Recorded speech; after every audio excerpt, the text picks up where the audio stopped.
slightly change gears and talk about one of your areas of expertise, if we will, which is dealing with traumatic events. Yes. And traumatic events like one that Yes. you went Hi. through, and I'm sure traumatic events come in different shapes, sizes, forms. I mean, could a traumatic event be simply just getting that all of a sudden diagnosis, right? Traumatic event? Absolutely.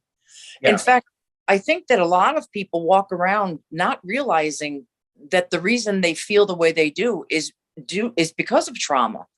They don't remember, or they have a family who like just blows everything off and like, oh, that was no big deal. Or and maybe for the person who I know, I just always felt crazy. I just always thought, well, you're just crazy and that's your problem. So and then I realized, well, maybe there's a reason for that. And turned out that there was.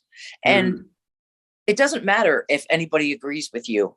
If you feel it's important, if you feel whatever you went through is important, that makes it important. Yeah. How would you define traumatic event, like a 1 or a 2 sentence statement? Is there something that you could say that would sum it up other than my kind of layman's version of it?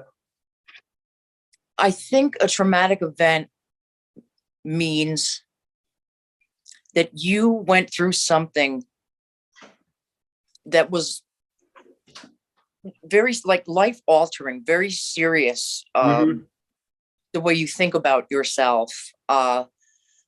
And for whatever amount of time, you have absolutely no control over that. So you can often feel victimized. And some people stay there because you don't know what you don't know. Yeah. So, yes, I think that anything that you feel has harmed you, where you had no control. So that could be. It could be war. Could you're in a car. Yeah. You're raped. Domestic. Yes, sexually assaulted. You're incest or sex abuse survivor. All sorts. Or death of a loved one. Death of a loved one. Yeah. Oh, absolutely. Especially at a young age. Yeah. Because you're on your own when you're little, and that's very scary. I was, and that's really scary. And a lot of those go untreated, right? I mean, so you don't solve anything. You just somehow move beyond it, I guess, but it's still there without it being addressed.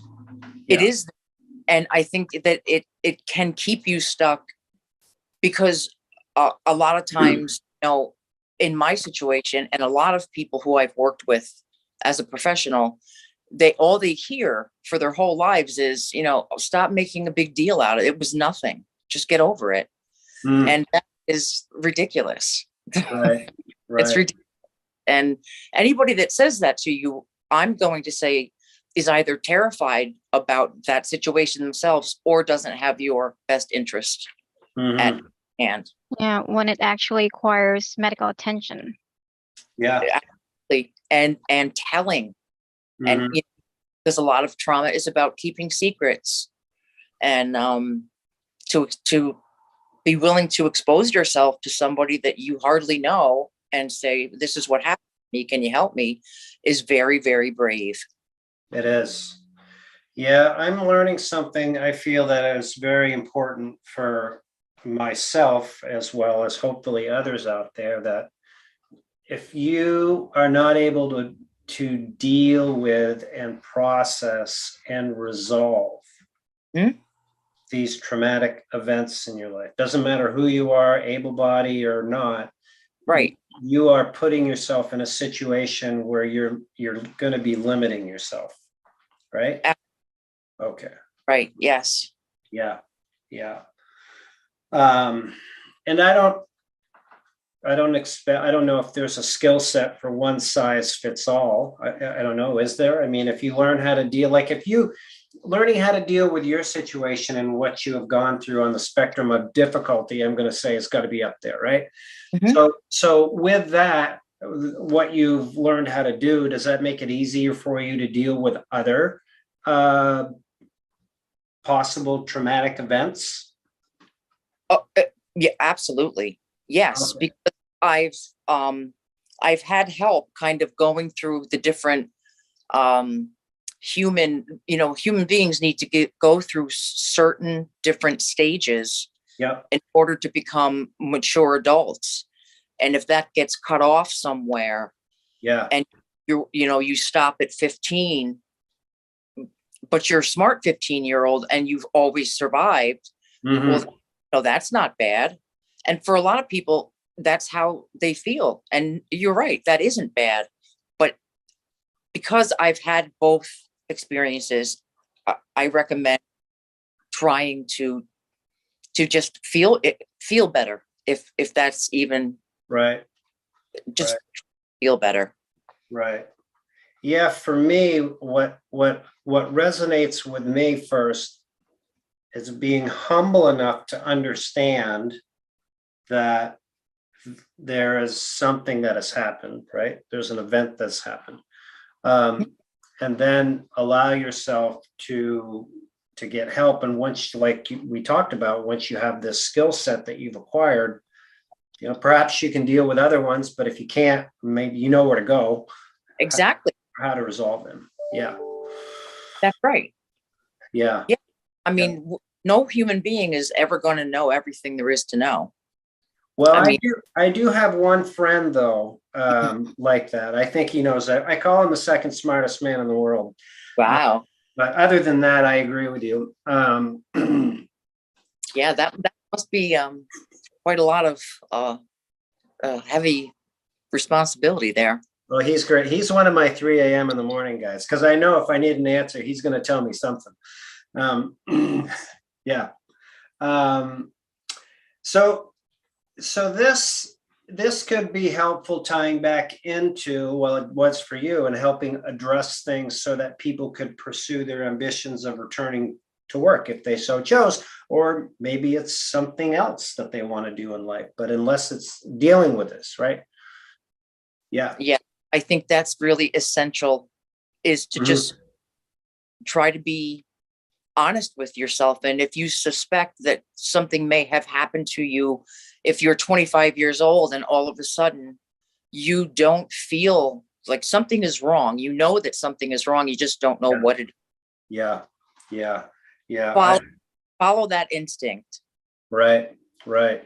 Um, Now, I have two thoughts on this. My first one is in my personal experience in working with some people professionally. You know, certainly some are better than others, and I've had experiences where I am working with a therapist or a counselor, and the only thing that they seem to do is just kind of feedback, right? Yep. And say, well, how does that make you feel? And I'm like, it makes me feel like shit. I just told you that, right?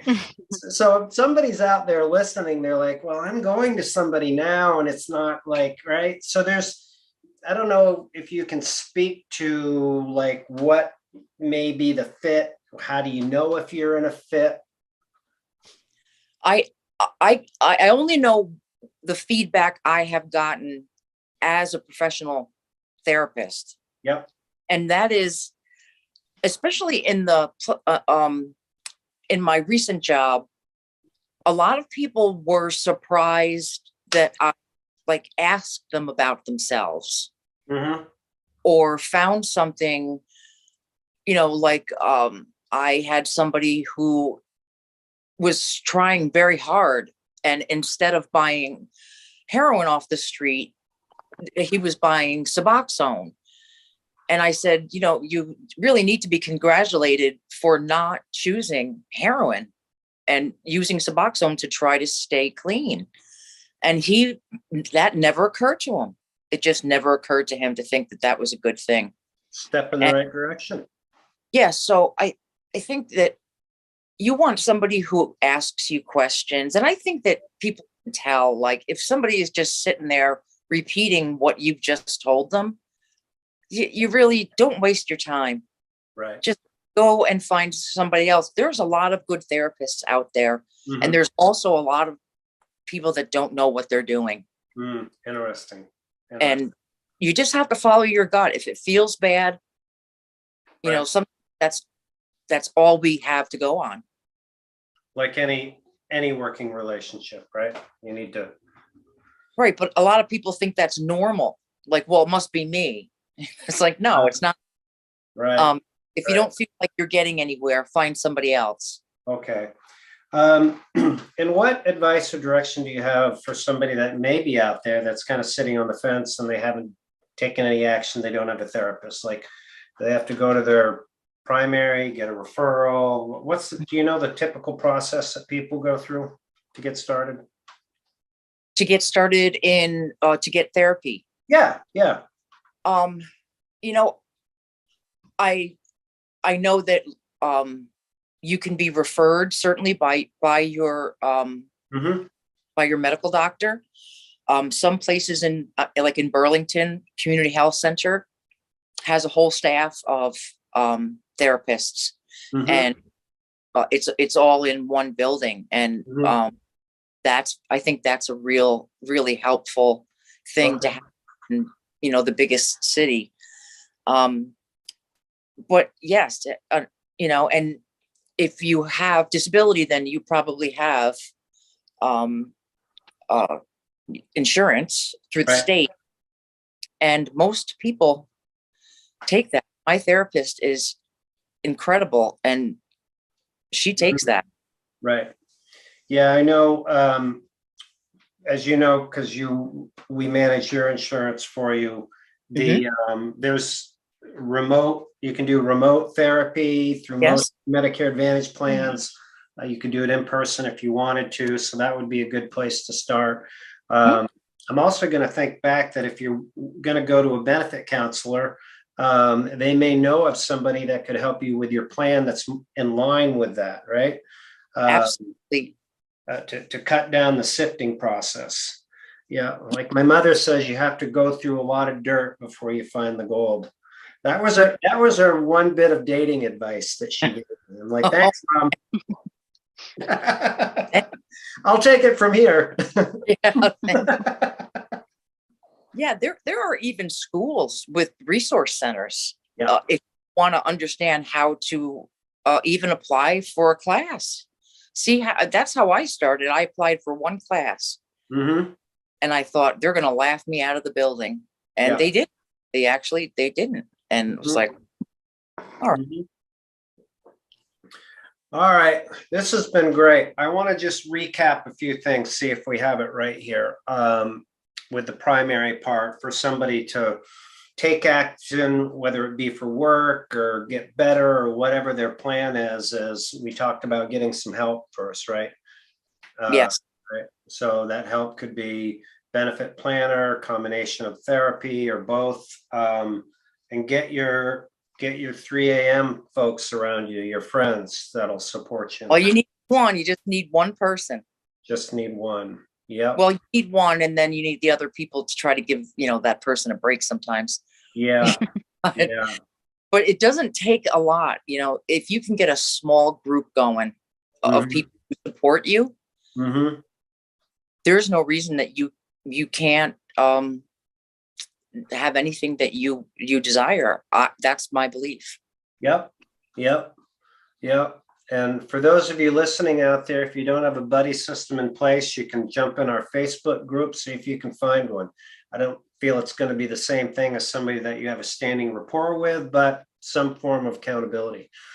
All right, Jam, I am not able to see the questions. Do we have any questions for Liz from the audience out there. Yeah, here's one. Liz, how are you able to go to school and keep your benefits? I thought going back to school could lose your benefits. Mm-hmm. Well, in my case, I went to school before I became ill. Mm-hmm. So I had my own business of cleaning houses, and I went to school at night. So although I believe I had Medicaid because it's Vermont, Mm-hmm. Yes, I had gotten my degree before I had gotten sick and on Social Security disability. But I believe you can go to school, can't you, and still keep your benefits? Yeah, I can speak to that. You can definitely go to school. What they look at when I say they, Social Security, is that your engaged activity on an hourly basis is less than 20 hours a week. So if you took, what, 1 or 2 classes, Yeah. you could definitely do that. And I do know, like many universities, if you're a disability recipient, there's ways in which you can get assistance and funding and continuing education. So for sure, that's a great avenue for people. Good question. Yes. Yeah, this is not really related to Liz, but will I lose my Medicare if I do cryptocurrency? Can you explain a little on that topic, please?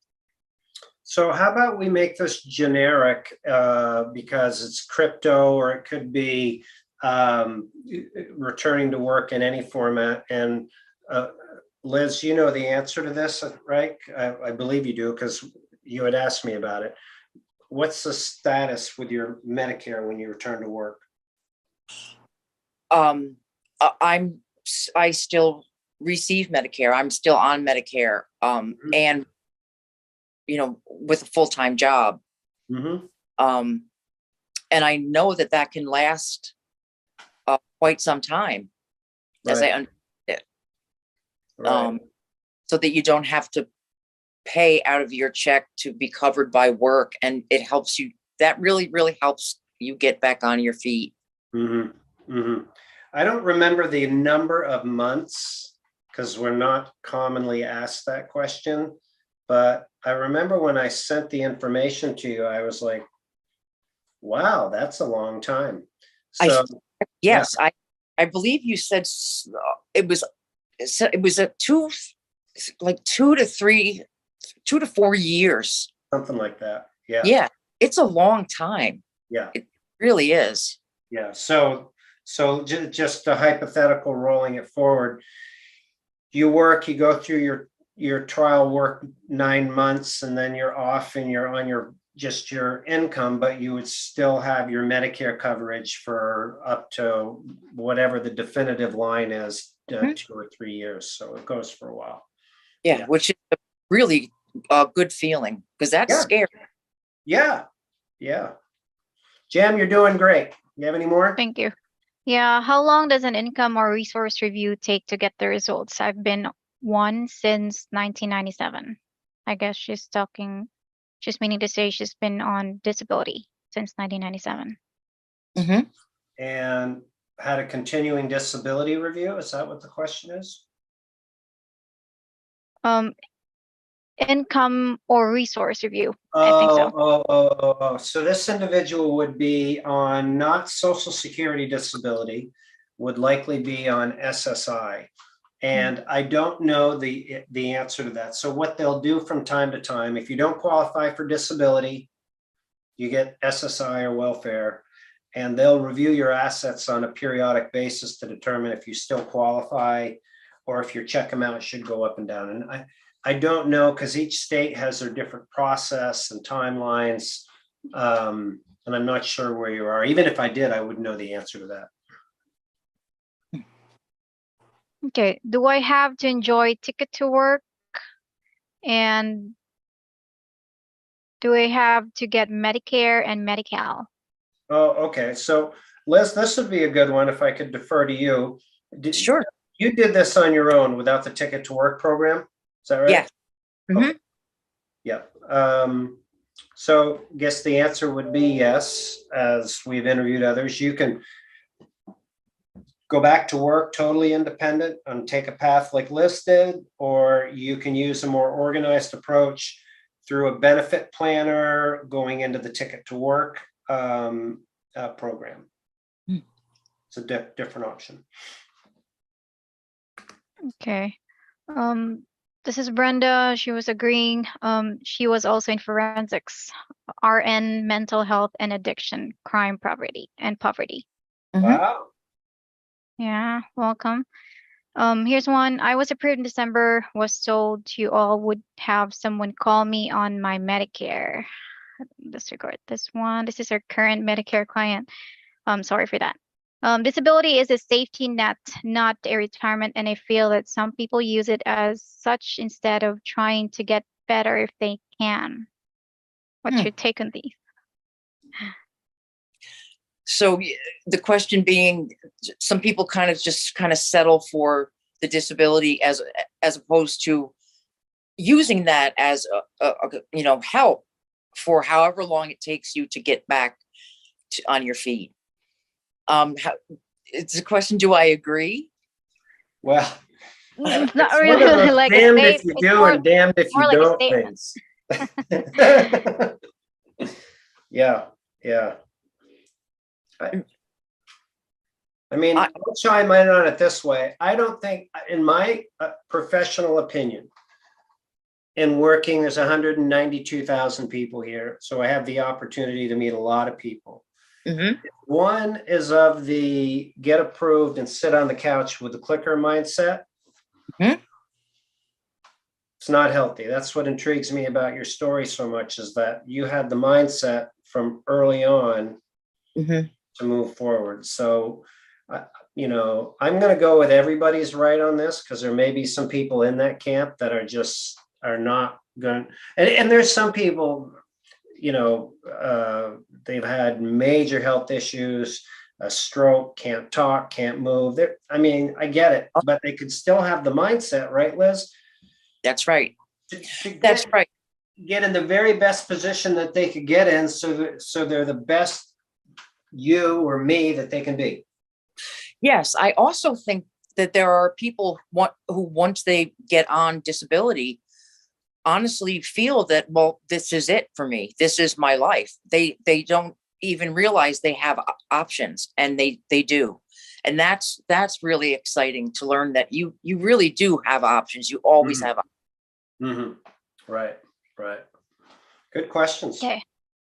Do you have to have a ticket to work if you make under 1,000 a month limit?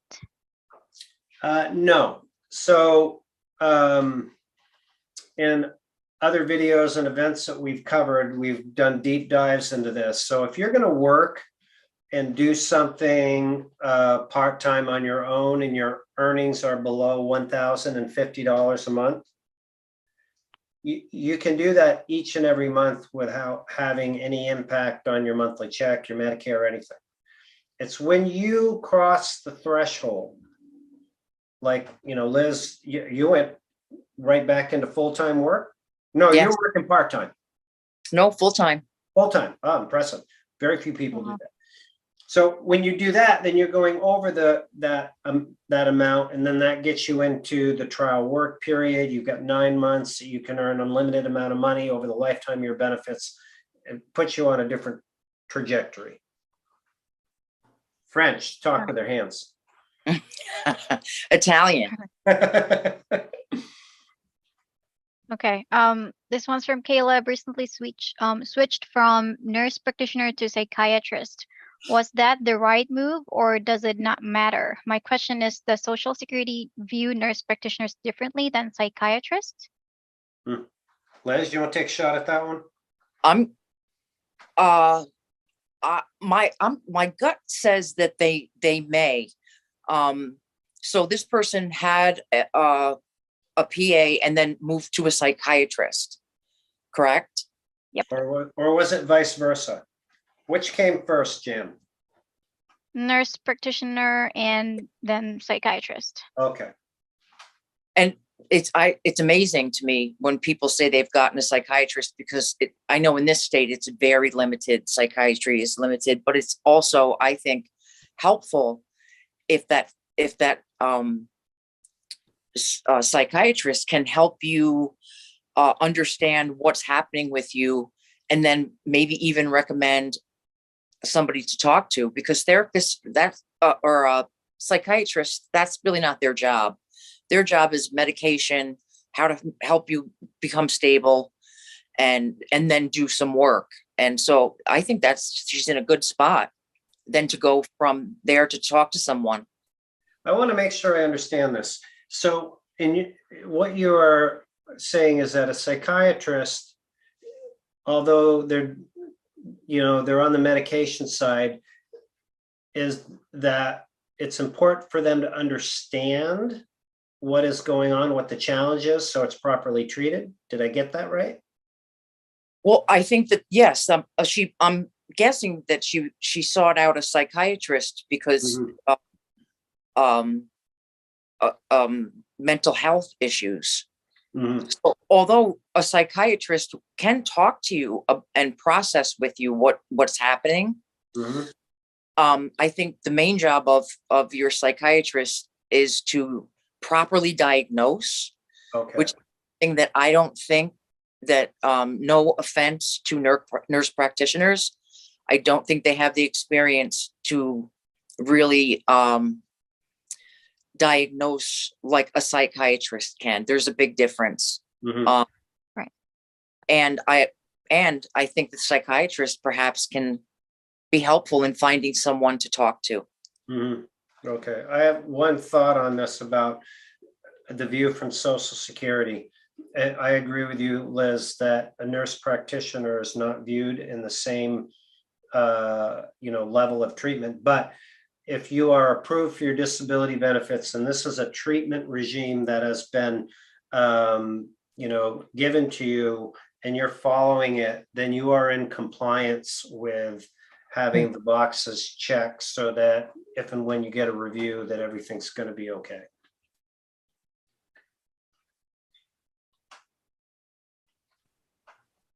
All right, Jam. Any more? This is more like a statement, but if you're working and Social Security finds out without their knowledge, and you will be automatically terminated from disability and owe them all the money you got from SSA while you work. I don't agree with that statement. You definitely are not in compliance, but you'll get an overpayment charge, and you'll have to prove your innocence. Happens commonly where people are like, I didn't know I had to tell people I was making $50,000 a year and still getting my benefits. But okay, this one's from Kathleen. I'm afraid to go out to work and lose my benefits while finding out I can't make it in a work environment. If you lose your benefits while working, how hard is it to regain your SSDI benefits? Liz, you want to go first? Well, my first thought is that the beautiful thing about having Social Security disability is that you do get 9 months, and you can go to work part-time just to see how it feels to you. And if it, 3 or 4 months in, you feel like this is too much for me, I'm not ready yet. Right. You can just step back. And I think that's an amazing feature of the Social Security disability.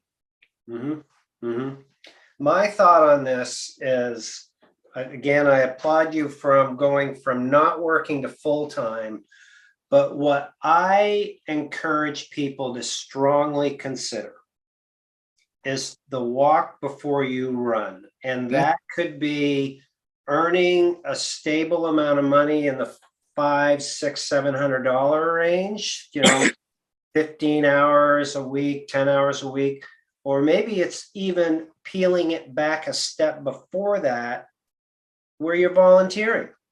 You're working at your Center for Independent Living, your local church. You're putting yourself in a situation of activity so that you can demonstrate that you're able to perform on a consistent basis.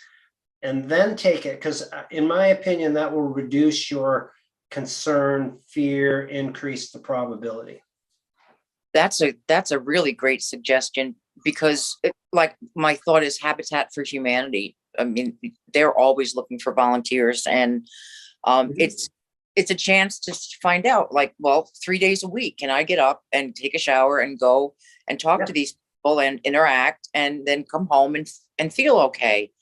And that's fantastic. And you still get to keep all your, that's like a trial period before even going to work part-time. I think that's a great idea. Yeah. Yeah. Here's one for Liz. Did you have to deal with anxiety of losing benefits? How do your recommendation dealing with it from personal experience and as a counselor? Yes, I absolutely, I had to deal with anxiety about losing benefits. But I think that for me now, because I've been at it,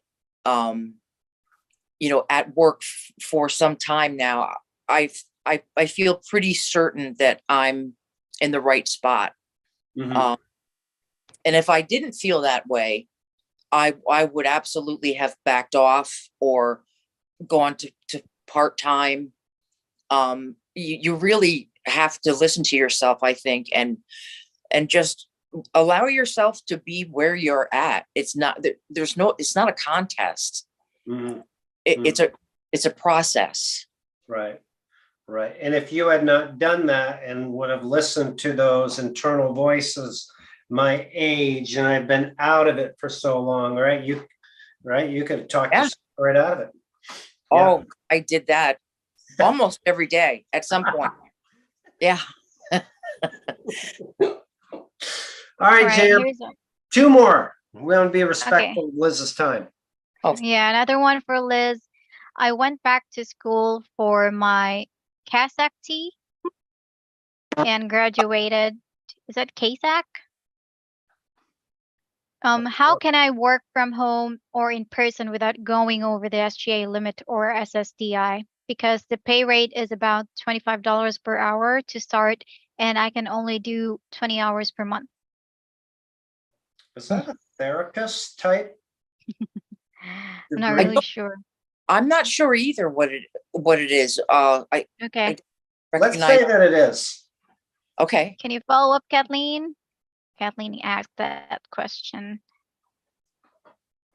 So if it is, then the question is, how could somebody do part-time therapy and stay under the SGA?